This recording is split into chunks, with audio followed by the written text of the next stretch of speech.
Before we get into the understanding about the triangles, let me first explain to you what are congruent figures. When two figures, when I say figures, I'm talking about geometrical figures, are identical. Identical means what? It's like each other in form and shape and coincide exactly when superimposed.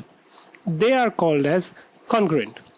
So what does this mean? This means that if you talk about two figures who are identical in form, so let's say if I'm talking about this yellow figure, this is a square. And even the red figure is a square. We cannot compare a square with a triangle. Okay, they are not identical figures. Or for that matter, with a rectangle which is not a square. So when two figures are identical, either they both are squares, or they both are triangles, or they both are rectangles, and coincide exactly when superimposed. Now let me show this as to what this means.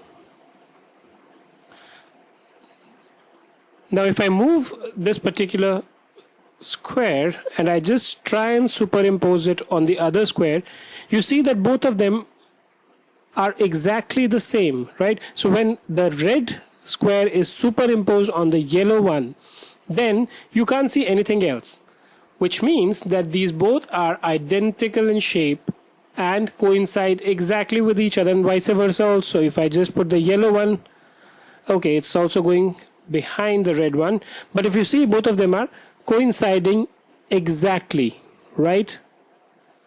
In this case, they are known as congruent figures. Okay, but then what are similar figures? When two figures are alike, alike means what? One is a square and the other are also square, but their shape, their form, their size is not the same.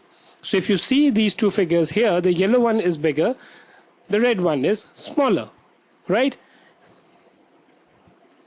In this case, if I just try and put the red one over the yellow one, what is going to happen? It is not superimposed, right?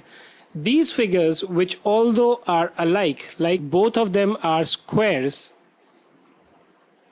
but they are not exactly coinciding with each other, they are not exactly identical in shape and form, are known as similar figures.